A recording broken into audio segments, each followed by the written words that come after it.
ஒரு டைரியோ நோட்டோ எழுதி வச்சுக்கிட்டு எழுதுங்க அப்படின்னு சொல்லிட்டு. சரியா?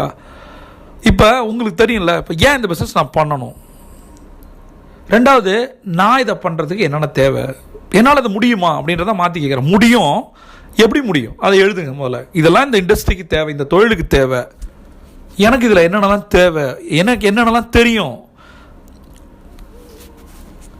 இதை ஃபுல்ஃபில் பண்ணுறதுக்கு நான் வேறு யாராவது பார்ட்னர்ஸ் எடுக்க போகிறேன்னா, ஒரு சில இண்டஸ்ட்ரி ஒரு சில ஏரியாவில் எனக்கு நான் வீக்காக இருக்கேன் அப்படின்னு நினைக்கிறேன்.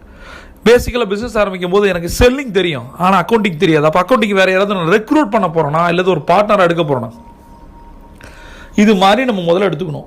ஏன் இந்த பிஸ்னஸ் அப்படின்னு கேட்டேன்னா, அடுத்தது இன்னொரு கேள்வி, எப்போ இதை ஆரம்பிக்கலாம், இந்த கேள்வி இருக்குது. இப்போ எனக்கு எதுவுமே தெரியல, நான் ஆர்வக்கொள்ளால் ஆரம்பிக்கிறேன், என்கிட்ட காசு இருக்குது, இல்லை எனக்கு பணம் கொடுக்க யாராவது இருக்காங்க, உடனே இந்த பிஸ்னஸ் ஆரம்பிச்சிடலாமா? எல்லாத்துக்கும் ஒரு டைம் இருக்குது. பட் அது எவ்வளோ நேரம், இப்போ ஆரம்பிக்க போகிறோமா, இன்னொரு 1 மாதம்